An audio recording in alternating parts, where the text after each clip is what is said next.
Bienvenidos una vez más a Mundo Gastro. Hoy tenemos con nosotros a Sergio y a Raúl Ituero. Obviamente son hermanos, no es que me haya comido el apellido de uno de los dos. Y bueno, ellos trabajan con nosotros también para Agencia Gastro, que es la agencia de marketing especializada en restaurantes que tenemos en la empresa.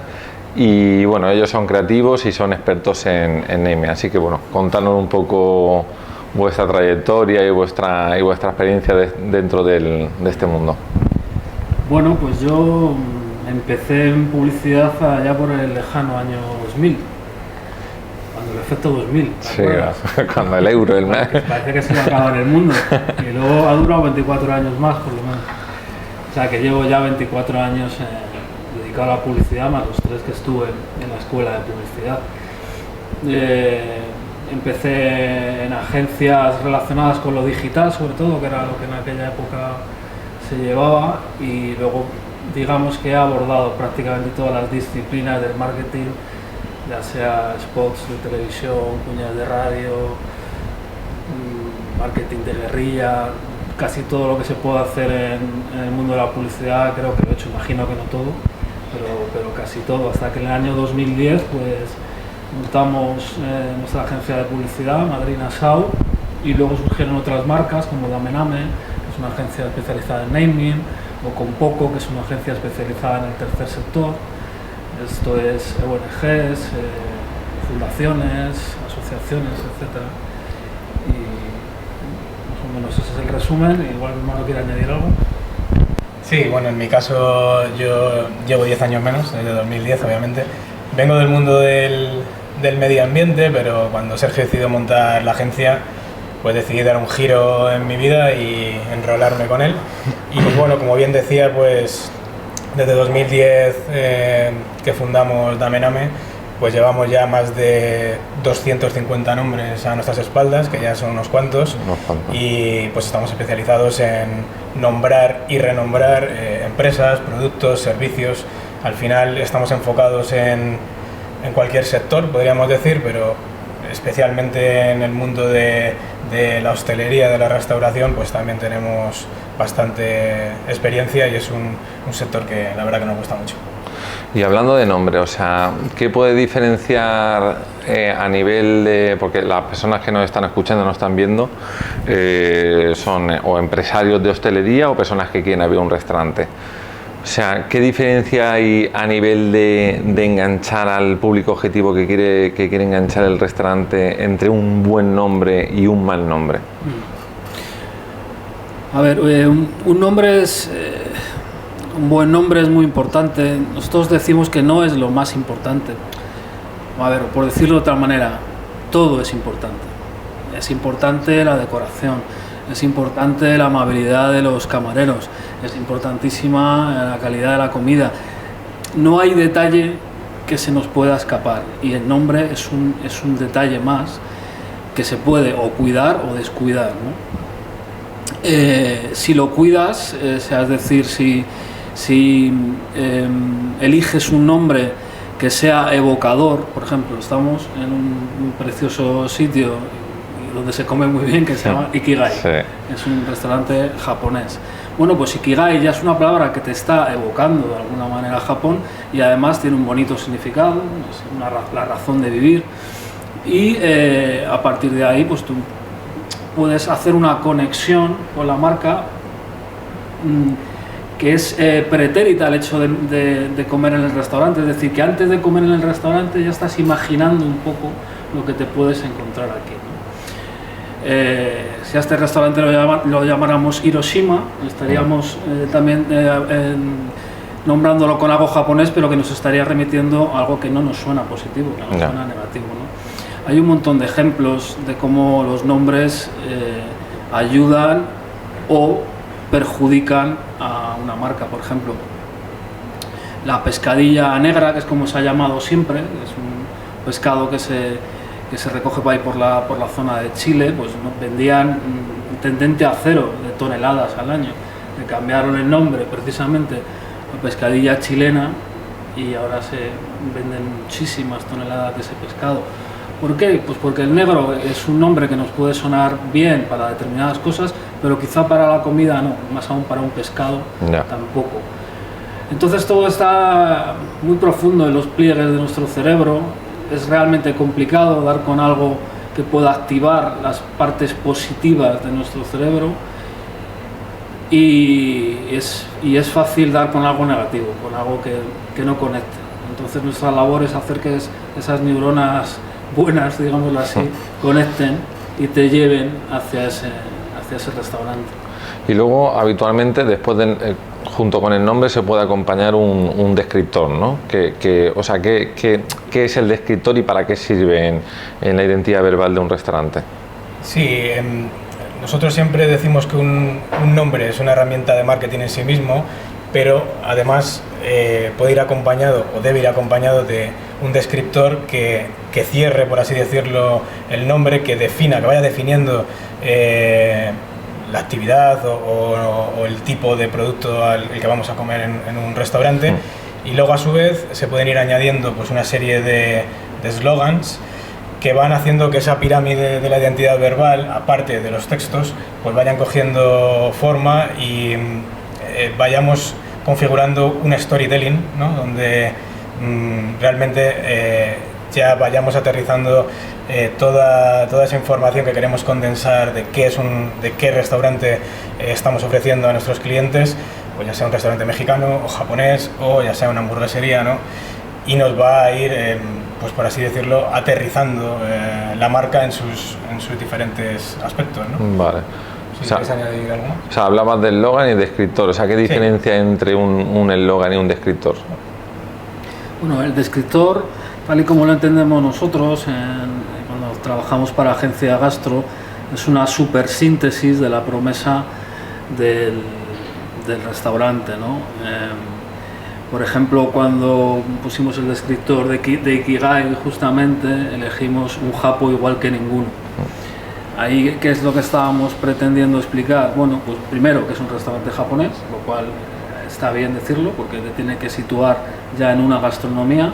Y lo segundo, que no te vas a encontrar el típico restaurante japonés, que muchas veces, como todos sabemos, son chinos camuflados de japoneses, ¿no? Que se han dado cuenta de que por ahí pueden vender más caros sus productos. Y es que además, en esa supersíntesis, estamos diciendo una verdad. Hay uno de los axiomas que decían en la agencia McCann Erickson, referido a que era como ellos entendían la publicidad, era la verdad bien dicha. Vale. ¿No? Entonces, para nosotros decir que esto es un japo igual que ninguno es la verdad bien dicha. Los eslogans ya son titulares que suelen tener quizá una extensión un poquito más larga, aunque no siempre, que van definiendo más qué es lo que nos vamos a encontrar aquí. Recuerdo, por ejemplo, uno justamente de Ikigai también, que era perdón por volarte la cabeza.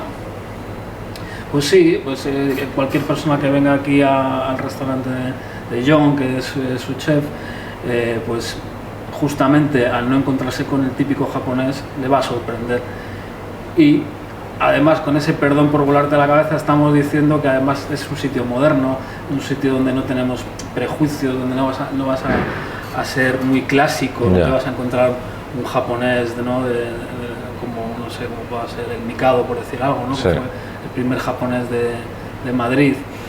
Entonces, bueno, como decía Raúl, es ir avanzando, nosotros siempre decimos que el nombre es como un envase, una copa, y dentro de esa copa vas guardando todo lo demás, que es la marca. Entonces es el descriptor, es el eslogan, es la decoración, es el trato del personal, es la música, son tantas cosas, como te decía, y la verdad es que no te puedes descuidar de ninguna, porque una mala música te puede estropear la experiencia en un restaurante, ¿no? Sí, un mal aroma, una mala música, unos malos uniformes, cualquier cosa. Y luego tenemos la parte de la propuesta de valor, que luego he hablado algunas veces de la importancia que tiene en plataformas como por ejemplo Google, en la que, primer impacto recibes justamente el nombre, del nombre ya te llama la atención algo más como puede ser las fotos, y luego ya digamos que tienes que aterrizar de una manera menos creativa y más y más racional, por decirlo de alguna forma, la propuesta de valor. O sea, ¿cómo estructuráis una propuesta de valor y qué características tiene que tener para que le quede claro al cliente ella? La propuesta de valor es una descripción muy sintética del negocio, donde tienes que contar en muy pocas líneas pues los beneficios del propio restaurante, las características y quizá pues cualquier detalle que le pueda diferenciar de su competencia, para que cuando alguna persona busca en Google Maps, sí, en Google, dentro de ese área, pues restaurante en la zona o restaurante en Madrid, que aparezcan los primeros resultados de búsqueda, primero por geolocalización y segundo pues con esas palabras clave que van a hacer que el restaurante pueda incluso aparecer por encima de otros gracias a una descripción bien trabajada. O sea, que es importante, si por ejemplo en el caso de Ikigai, que hemos hecho un estudio de palabras clave previo a través de Google y hemos visto que se busca mucho por la zona, restaurante japonés en Madrid, restaurante cerca de mí, donde comes sushi. O sea, eso es importante integrarlo en esa propuesta de valor, ¿no? Para que los algoritmos, en este caso Google, enganchen con esa descripción, ¿no? Efectivamente. Y luego la parte de storytelling, que también creo que es súper importante, y creo que hay estadísticas de que el 75%, o sea, no sé si he visto alguna por ahí, de que los restaurantes que tienen un storytelling bien definido y bien argumentado, o sea, llegan a vender con el paso del medio largo plazo un 75% más que incluso los que no lo tienen. O sea, como en vuestro proceso, vamos a imaginar que viene un restaurante, en el caso de Ikigai, ¿qué preguntas o cómo es la estructura de un storytelling para que sea evocador y empatice con el cliente ideal? Bueno, el storytelling de las empresas, de las marcas, de los negocios, ocurre algo interesante, y es que la gente no es consciente hasta qué punto su historia es interesante, su vida es interesante, sus pasiones son interesantes a la hora de lanzarse a montar un negocio. Y todo bien contado produce un efecto de atención. Esto es algo que durante muchos años se ha ignorado incluso en las empresas grandes, ¿no? Pero tú coges cualquier marca de renombre, que no sé, Smirnoff, ¿no? Smirnoff, cuando te cuenta la historia de cómo se intentó introducir en Estados Unidos en plena Guerra Fría en los años 50, cuando todo lo ruso, ¿no? Era como, Dios mío, tiene cuernos y rabo. Y de repente te das cuenta de que no vendían botellas, pero un día se confunden y meten vodka en una botella de whisky, y un ejecutivo dice: espérate, whisky, y si lo vendemos como whisky blanco en lugar de como vodka, que suena como más comunista, y empiezan a venderlo como whisky blanco y les resulta bien, ¿no? Y luego empiezan a hacer cócteles, ¿no? Como el Moscow Mule y estos cócteles, a inventarlos, ¿no? Pues todo eso es sumamente interesante, ¿no? En el caso que decías de Ikigai, ¿no? De John, de un hijo de japonés y china, o chino y japonés, ahora no recuerdo bien, sí, pero que nace en París, pero que está criado en Jaén. Es interesantísimo, sí. Pero es interesante lo suyo y casi lo de cualquier persona, y por sencillo que pueda parecernos, ¿no? Decía Paul Auster, el recientemente fallecido escritor, que por muchos años que tengamos somos como niños, deseando de que nos cuenten historias. Total. Y yo estoy convencido de que detrás de cualquier negocio hay una historia interesante, digna de contar, no solo de McDonald's o de Nike, que fíjate, ahora los están utilizando incluso como películas, sí, como películas, millones sí, de películas.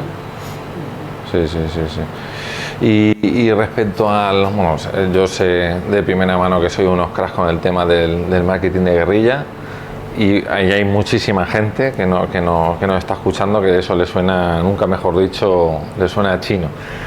Entonces, ¿qué es el marketing de guerrilla? Y si me podéis pasar a poner algún ejemplo concreto para que la gente entienda, de una forma muy concreta, para que la gente entienda qué es exactamente. El marketing de guerrilla son acciones de marketing que haces fuera de los medios tradicionales, de los medios convencionales, como pueden ser la televisión, la prensa, la radio, internet incluso. Son acciones que generalmente están hechas en calle y se caracterizan porque tienen un bajo presupuesto, pero un punch, o lo que se pretende por lo menos, muy fuerte, ¿no?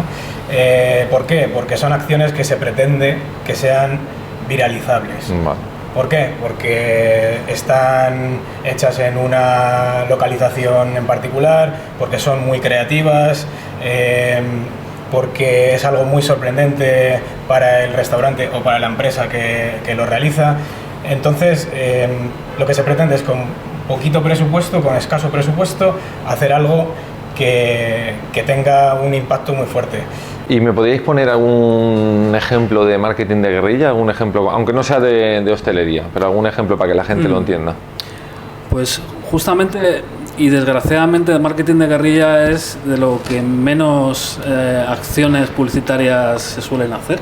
Es una pena y por eso brillan tanto justamente cuando se hacen, ¿no? Porque sobresalen mucho respecto a la grisura que hay en el mundo de la publicidad convencional, digámoslo así.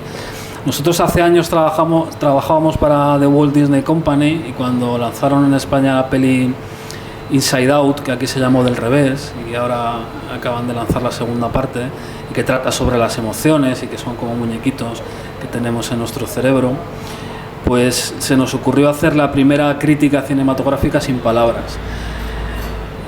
No tiene que ver exactamente esta acción con la hostelería, pero sí con el neuromarketing, que sí que tiene mucho que ver con la hostelería, y lo que hicimos fue contratar justamente a una empresa de neuromarketing y a unos influencers que les pusimos la película en primicia, les conectamos todo con esos aparatajes que tienen en el mundo del neuromarketing y hicieron la primera crítica sin palabras. ¿Cómo? Pues con los gráficos.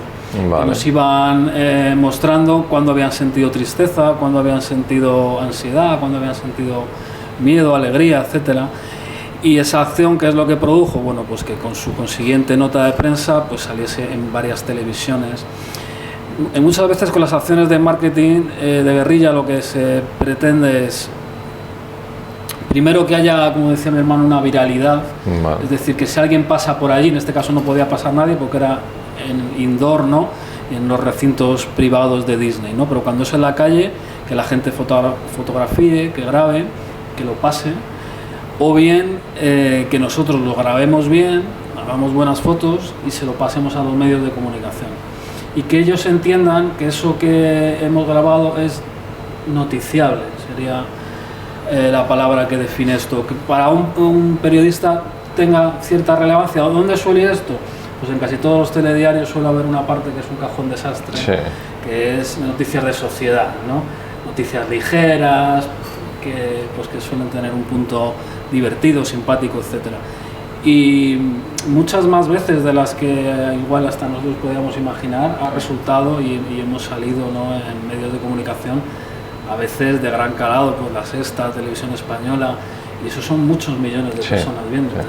Sí, hace poco, por ejemplo, se volvió viral un restaurante en Granada, que ya ves la acción súper sencilla, en la que ponía en la cuenta, que eso ya lo había visto hace mucho tiempo, pero bueno, ahora se ve lo que tú dices, necesitaban una noticia, mételo en el cajón desastre de los telediarios, de los informativos, y era que un restaurante en Granada, cuando entregaba la cuenta, te hacían... te cobraban o te hacían un descuento por la bienvenida, por como una serie de acciones. Eso sería marketing de guerrilla, ¿no? Sí, sí. Vale. Y es una acción que ya ves lo que te cuesta, que no te cuesta... Nada, eso no cuesta nada. Vale. Y el tema de las... volviendo al neuromarketing, el tema de las descripciones de... O sea, hay una regla en el neuromarketing, en las cartas, en el diseño de las cartas, que es el tema de las descripciones persuasivas. ¿Cuán importante puede ser que un plato esté descrito estratégicamente y sobre todo la estructura de cómo tendría que estar? O sea, que nos deis alguna serie de tips de cómo estructurar la descripción de un plato para que sea atractiva y sugestible de cara al consumidor. Bueno, como tú bien dices, hay varias cosas que se pueden hacer para elevar el número de peticiones de un plato, y para jugar con los precios también.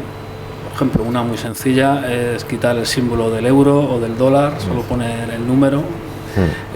Está demostrado que eso reduce, digamos, ese freno del cliente a gastar un dinero, ¿no? También poner la descripción del plato más grande que el precio, o sea, el precio más pequeñito que la descripción.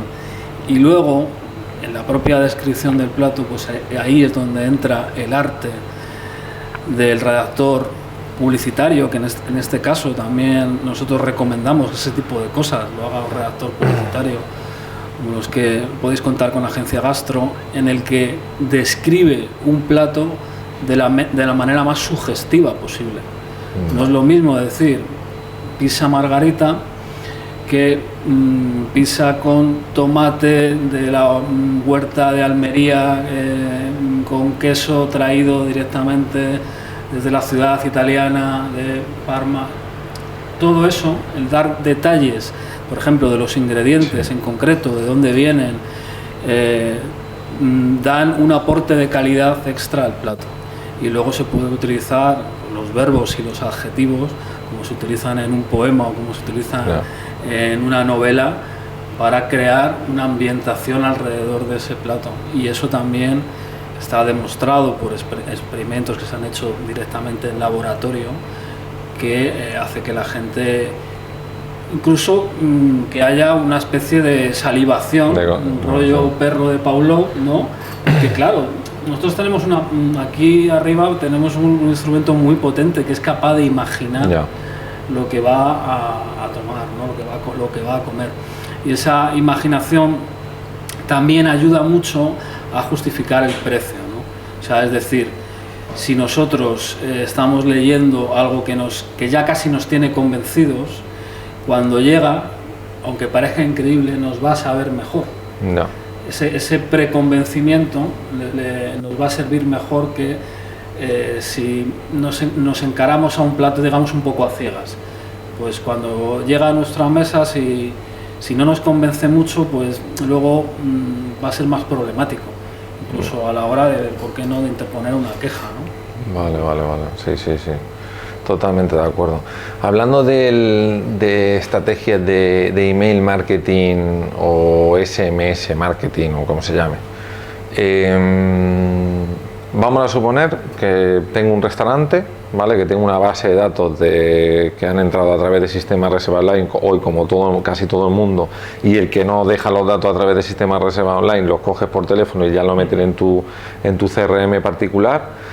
O sea, yo soy estoy 100% convencido de que el SMS marketing y que el email marketing funciona muy bien siempre y cuando se haga una estrategia, o sea, haya una estrategia detrás. O sea, vamos a suponer que yo tengo un restaurante con esa base de datos de 8.500 personas y quiero utilizar esa base de datos para hacer una campaña de email marketing. ¿Cómo la estructuraríais? O sea, vamos a suponer que vamos a preparar 7 emails, ¿vale? Que vamos a enviar esos emails. O sea, ¿qué os ocurre así a bote pronto de estructurar cada uno de esos emails en los tiempos correspondientes, qué información y demás? Adrián.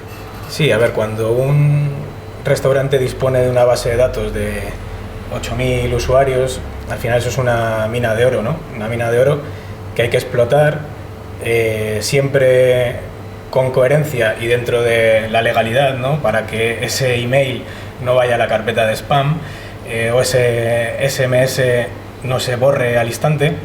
Entonces lo que hay que hacer siempre, cuando tienes el consentimiento, por supuesto, crear una estrategia acorde primero con el restaurante a la comunicación que se está llevando o esa campaña que se quiere lanzar, esos, por ejemplo, bonos, regalos que quieres ofrecer o descuentos por 2x1 o porque a lo mejor sabes que los miércoles es el día que menos gente va y quieres ofrecer un descuento en cenas para los miércoles.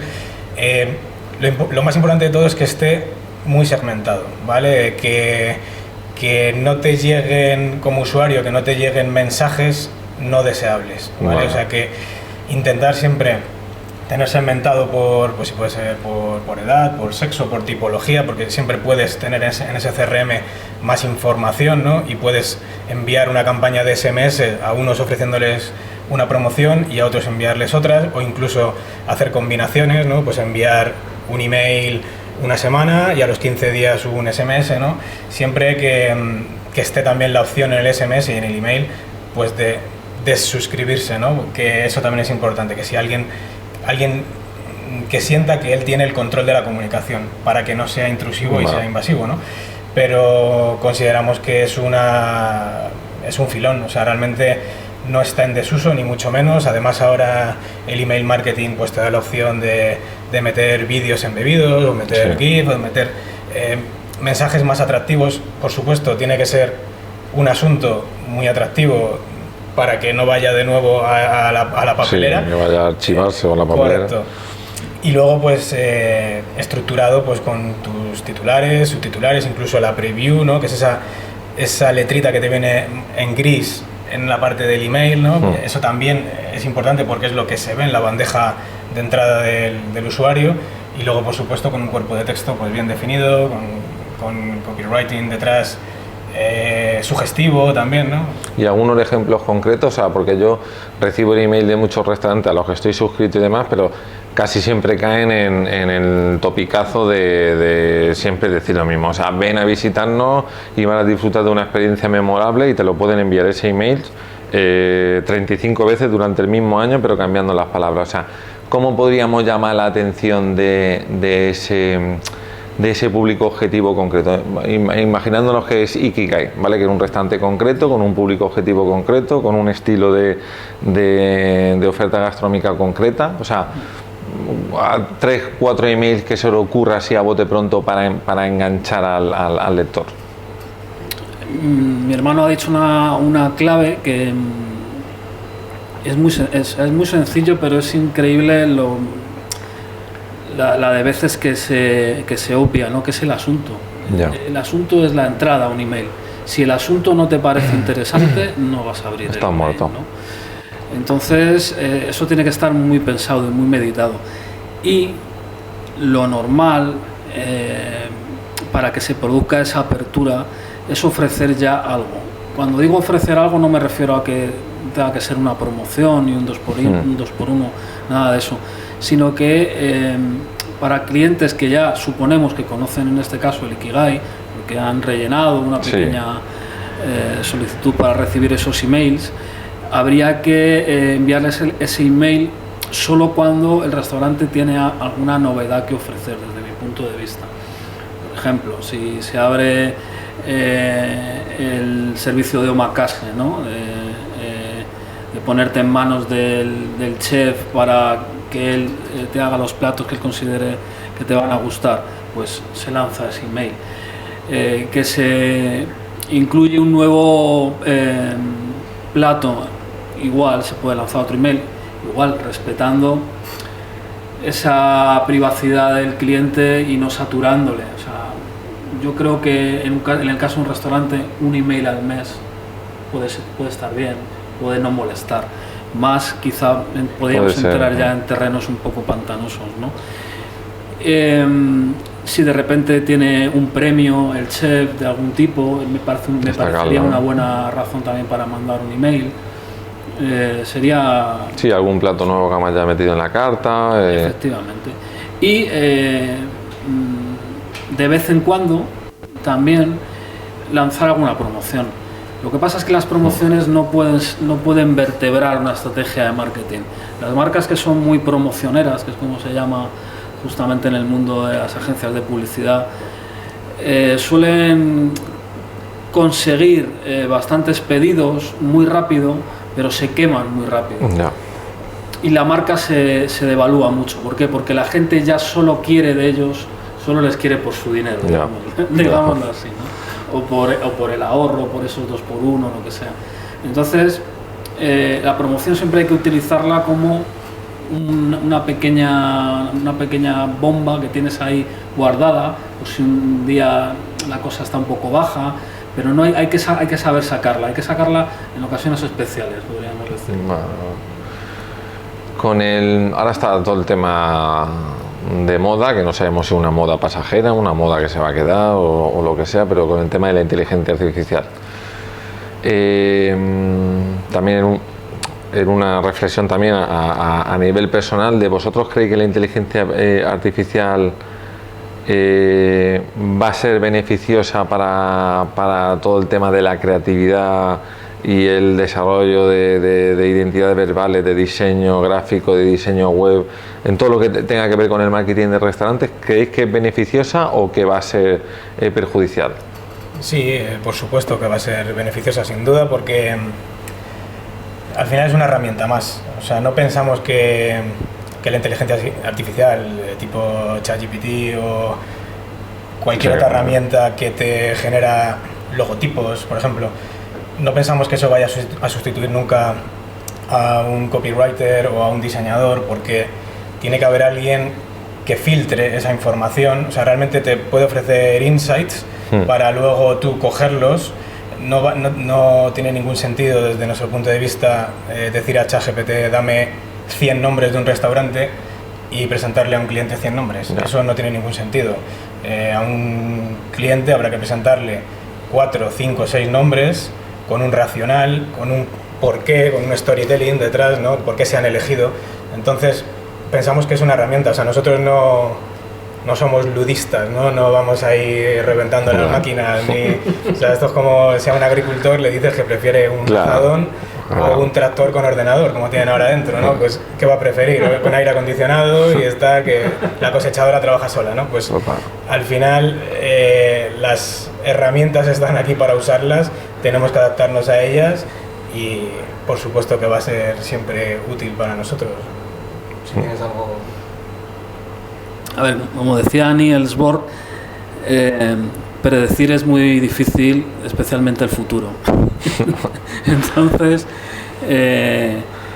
yo no tengo la menor idea de qué va a deparar la inteligencia artificial. No me da ningún miedo. Yo creo que el progreso, siempre que viene del ingenio humano, ¿vale?, y se le deja libertad, yo creo que es para bien, siempre.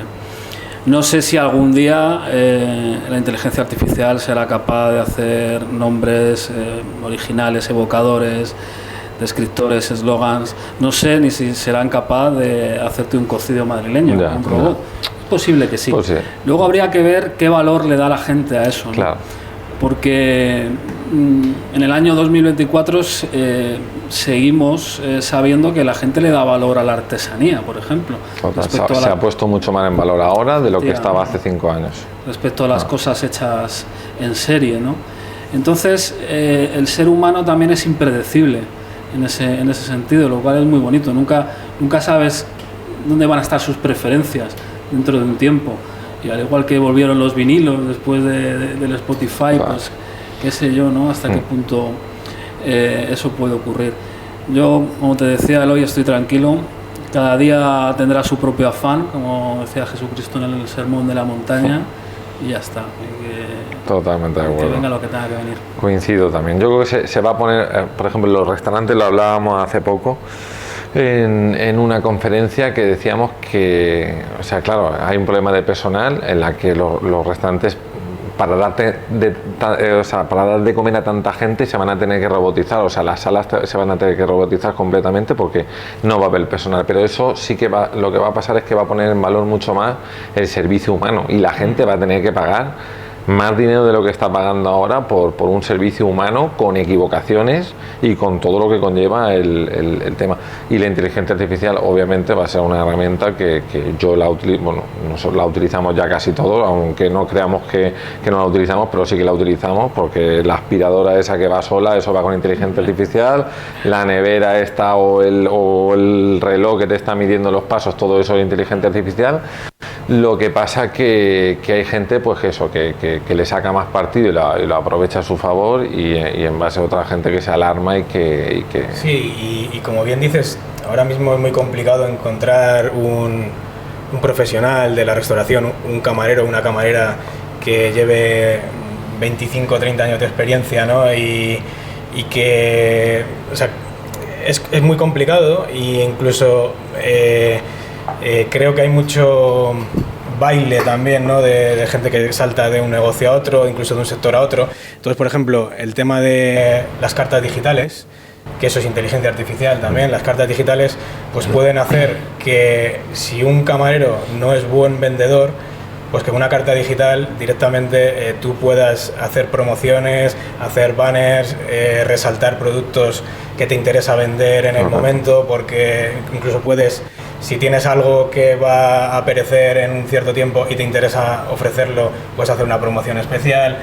Al final es utilizar la inteligencia artificial en tu beneficio, en el beneficio de tu restaurante. Totalmente. Y una parte muy importante que me he saltado en el protocolo de un poco la entrevista, porque debería ir al principio, pero que me he acordado ahora, es la parte de briefing, ¿no? El briefing es súper importante en la parte nuestra, la parte creativa, la de desarrollar y ayudar a aterrizar el concepto de una manera verbal, visual, digital, etcétera, etcétera. O sea, ¿qué de importante es para vosotros y qué tipo de preguntas y planteamientos hacéis en ese briefing para detectar quién es ese cliente ideal y cuál es el concepto para poder así transmitirlo?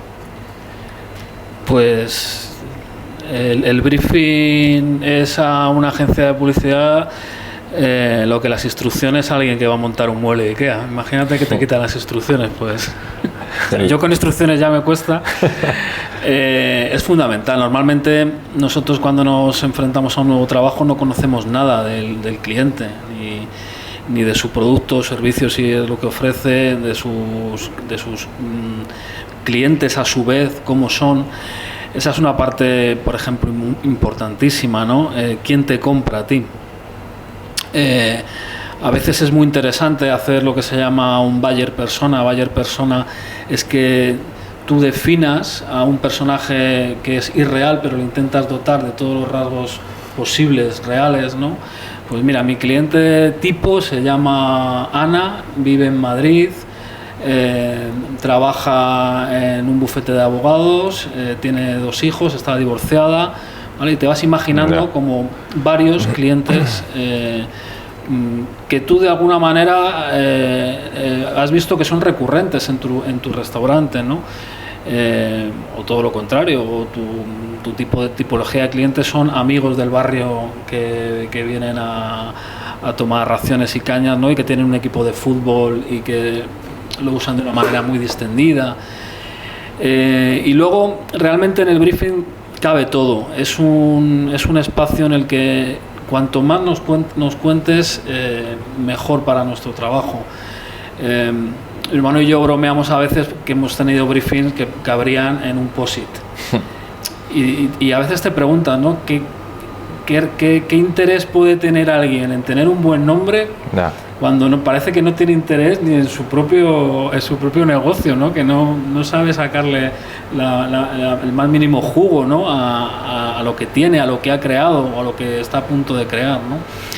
Y también es muy importante para nosotros en esta línea, porque quizás es posible que haya gente que lo suyo no sea escribir o que le parezca muy frío, el tener una entrevista, aunque sea por videollamada.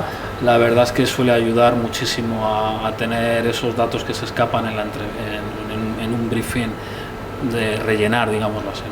¿Y algunas preguntas concretas que hagáis en el briefing, un poco como en preguntas trampa, que el cliente, a lo mejor yo he visto alguna de esas preguntas, como que el cliente se puede quedar como descolocado? Digo, ¿cómo me estás preguntando esto si no tiene nada que ver? O sea, algún ejemplo concreto. Sí, al final nos gusta hacer, al final del briefing, una serie de preguntas subjetivas, podríamos decir, ¿no? Pues, ¿qué coche tiene tu cliente habitual? ¿O a qué partido vota? ¿En qué ciudad vive? ¿No? Y hay veces que el propio cliente nos contesta lo que él hace, no lo que hace su cliente. Entonces, ese tipo de preguntas a veces nos quedamos un poco así pillados con la respuesta, porque nos hemos dado cuenta que el propio cliente no ha entendido a qué iban enfocadas. También para nosotros, por ejemplo, es muy importante saber cuál es su competencia, ¿no? En qué quiere desmarcarse de ellos o en qué quiere parecerse, porque hay veces que también quieres parecerte en tu competencia en algo. Y como dice Sergio, para nosotros es es nuestro guión, ¿no? En lo que nos basamos siempre para nuestros nombres y para desarrollar la identidad verbal, y lo consideramos vital, y que alguien dedique 2 o 3 horas de su tiempo en redactarlo y en tomarle un poco de cariño, pues para nosotros dice es mucho, imprescindible. Sí, dice mucho. Por ejemplo, en algunos briefings que no hemos encontrado en el que se nota que está desarrollado, el trabajo obviamente para vosotros se facilita mucho más y salen cosas, o sea, mucho más amplias, y que el resultado siempre, por ejemplo, en el restaurante que trabajamos de Lampadini, ¿vale? Que os acordáis que hace poco recibimos la noticia de que hubo una pedida de mano. O sea, yo estoy 100% convencido de que era un descriptor, un eslogan que era desde Roma con amor. Desde Roma con amor. O sea, por ejemplo, luego al proceso de interiorismo, todo ese trabajo previo, un poco para que entienda la gente la importancia que es, que no solamente se queda, porque la identidad verbal es como el primer paso después del nombre, en el que ya el restante se constituye cuando es una nueva apertura, que se constituye sin que necesariamente esté el espacio físico todavía. Entonces, yo me acuerdo junto con la parte de interiorismo que trabajamos el interiorismo alineado a ese eslogan principalmente, a esa frase de Roma con amor, y el resultado es, pasados 6 meses desde que ha habido la primera pedida de mano de la historia del restaurante, que estoy, como estábamos hablando antes de la entrevista, que estoy 100% convencido de que si no se hubiese hecho ese trabajo, como decíais vosotros, a nivel subconsciente, que se meta en el subconsciente esa frase, ese interiorismo que está alineado con la identidad verbal, esa identidad visual que está alineada con la identidad verbal, esa sesión de fotos, esa estrategia de comunicación, vamos. Y eso parte casi siempre de un briefing, porque yo recuerdo exactamente, no sé si os acordáis, de que José Antonio era una persona, el propietario de la Lampadini, que era una persona muy cariñosa, muy amorosa, que en ese momento había pasado una historia también de amor muy bonita con la chica con la que estaba y tal. Y todas esas cosas nacen de ahí, y eso es lo que yo creo que hace que un concepto esté completamente alineado. Totalmente. Cuando encaras un trabajo, como en este caso, que no es que partiéramos desde cero, porque el restaurante ya estaba, pero era un restyling muy importante. Es casi como tener un lienzo en blanco, ¿no? Y tú vas creando la realidad, tú das una intención de cómo quieres que sea tu restaurante, y luego la gente tiene que responder a esa intención, ¿no? En este caso, como bien dices, Eloy, notamos que había mucho amor en la historia del propietario, incluso amor a la comida, a la comida italiana. Él empezó a trabajar con 16 años haciendo pizzas, y luego pensamos estratégicamente, pero claro, lo estratégico siempre hay que darle un punto humano, ¿no? Y nosotros dijimos, a ver, esta pizzería está en Villena, Alicante, hay más pizzerías, tiene cosas muy buenas, como que es la única que tiene un horno de leña, pero ¿qué realmente nos puede hacer diferenciarnos de otros sitios, ¿no? de la zona? Dijimos, bueno, pues ¿por qué no meter en la ecuación el amor? Algo diferenciador. El amor no solo a una pareja, sino a tu familia, a tus hijos, a tu abuela que acaba de cumplir años. Y dijimos también, bueno, comida italiana es muy amplio, y si lo centramos en una ciudad, venga, Roma, pues ya está. Roma, amor, es la misma palabra al revés. Y bueno, cuando llegó efectivamente esta noticia de que había habido la primera pedida de mano, pues realmente es emocionante, ¿no? Ver que esa realidad que has creado pues se va al final materializando. Total. Ese mundo que es invisible, digamos, que ves que se materializa en él. Y luego respecto, yo con vosotros tengo una paranoia, que yo no sé cómo, o sea, me gustaría saber un poco el proceso que hacéis para sacar esos nombres, o sea, cómo o sea, ¿de dónde viene la inspiración? O sea, ¿cómo eres ese proceso? O sea, todo lo que se pueda contar, obviamente habrá un secreto profesional y una técnica o lo que sea, pero... A ver, con el tema de los nombres se puede encarar desde muy diferentes puntos de vista, ¿no? Igual que a un ejército se le puede atender una emboscada desde diferentes colinas, esto es un poco lo mismo, ¿no? A veces digamos que el material va llamando, o la obra va llamando al material. Un determinado cliente te va pidiendo una técnica de creatividad u otra, ¿no? A veces, y esto hay que contarlo porque a veces es así, los nombres te vienen, te ¿no? nacen en la mente, ¡pum!, y has dado con el nombre y tú sabes que ese es el nombre, ¿vale? Evidentemente tú no puedes tampoco decir al cliente, porque a veces ha surgido así, no siempre, pero a veces ha surgido en la propia entrevista. A mí se me ha ocurrido el nombre. No le puedes decir al cliente, tu nombre es este, porque no le va a dar ningún valor. Realmente el nombre no se me ha ocurrido en un minuto, se me ha ocurrido en 24 años. Claro. ¿Vale? Eso es lo que hay que entender.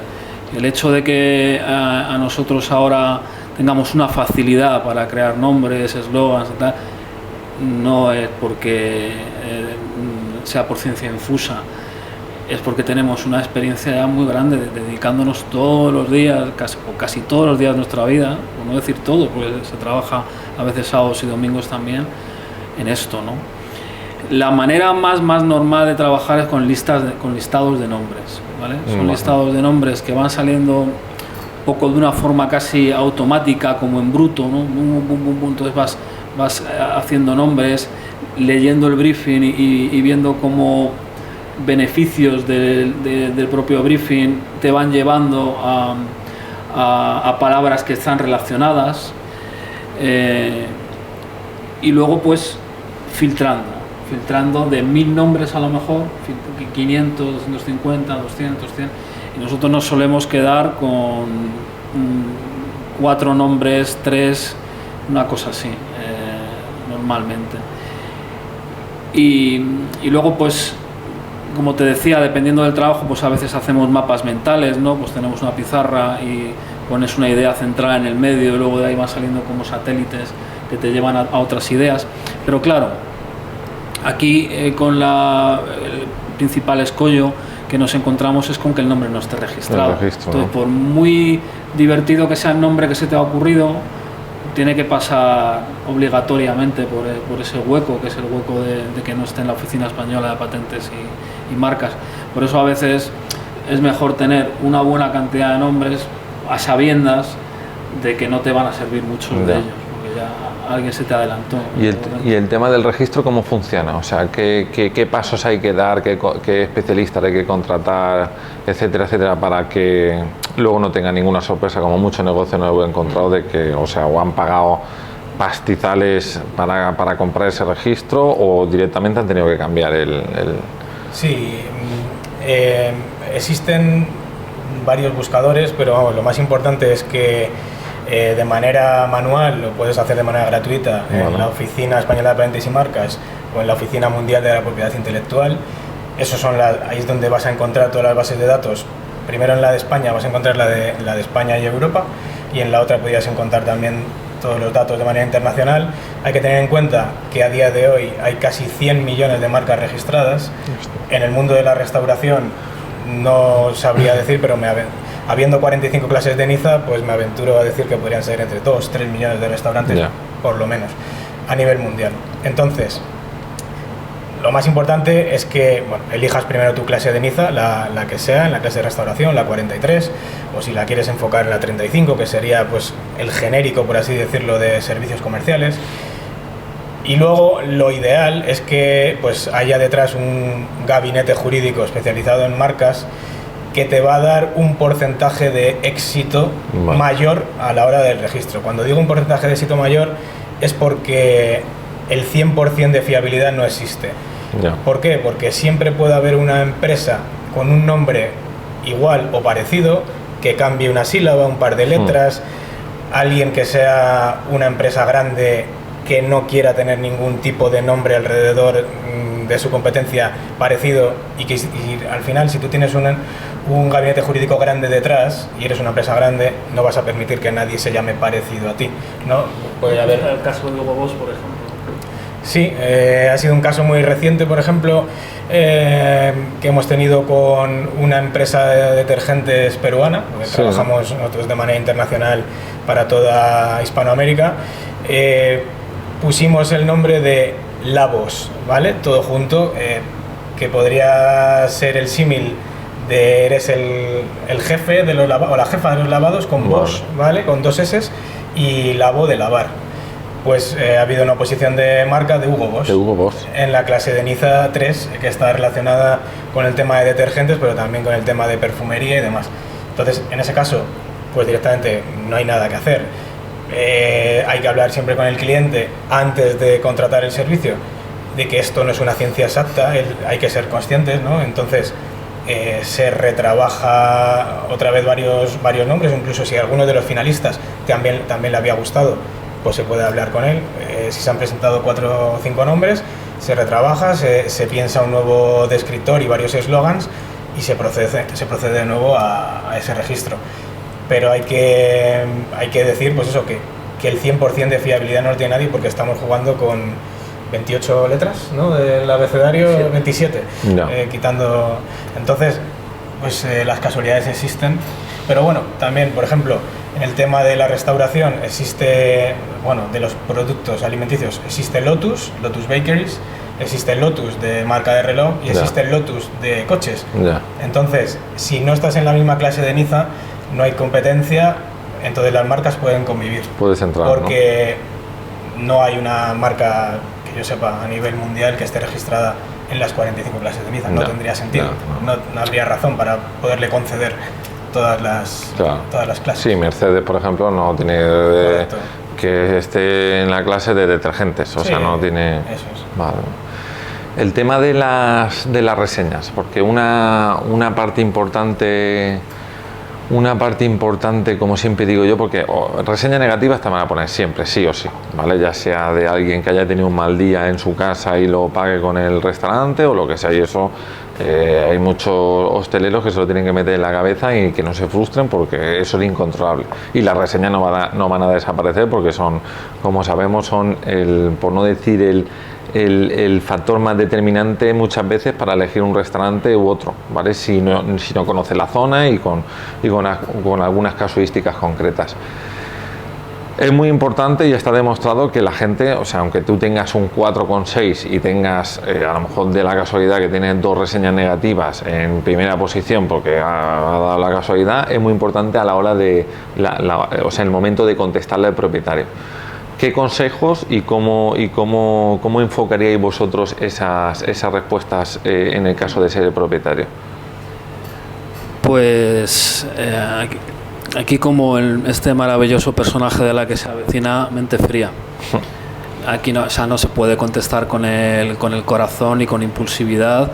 Tienes que ser muy correcto, muy elegante. Se puede decir todo en la vida de buenas maneras.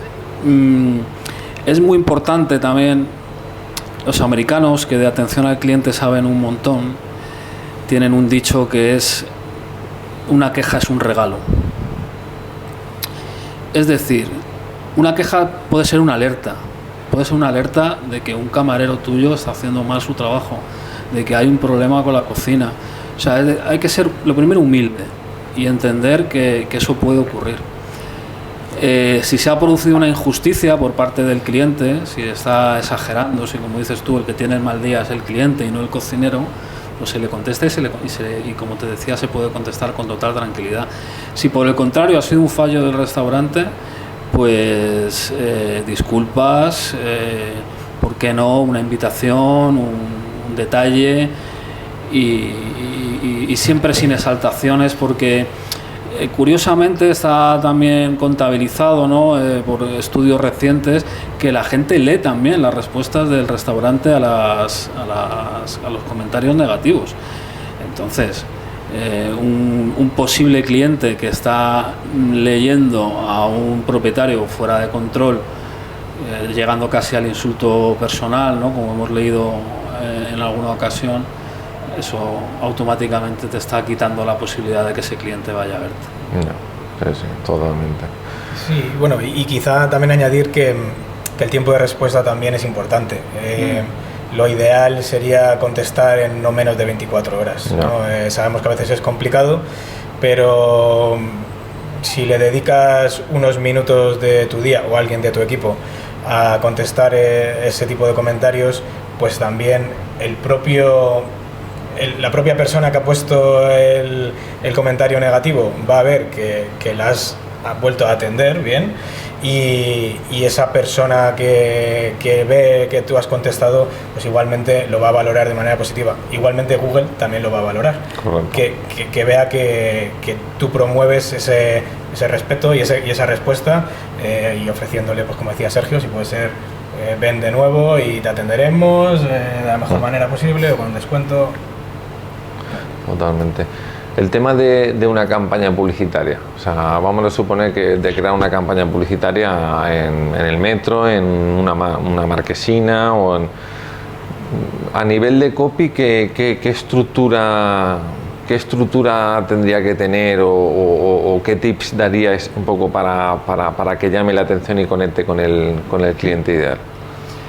En el caso de la publicidad exterior, que el metro se consideraría exterior, aunque está bajo tierra, pero se considera como un tipo de publicidad que está fuera de tu hogar, y que es de paso.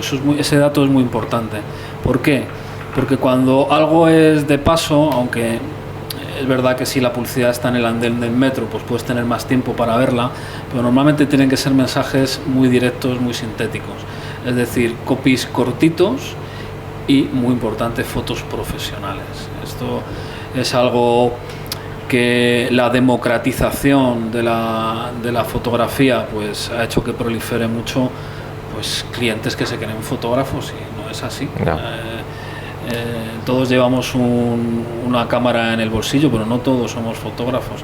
Entonces es muy importante pensar en una sesión fotográfica como lo que es, como una inversión, y hacer unas fotos magníficas de ese plato estrella, en este caso, que debería de ser lo que apareciese en esa eventual campaña: un plato estrella, un titular sugestivo y un logotipo, y no mucho más. No. Vale.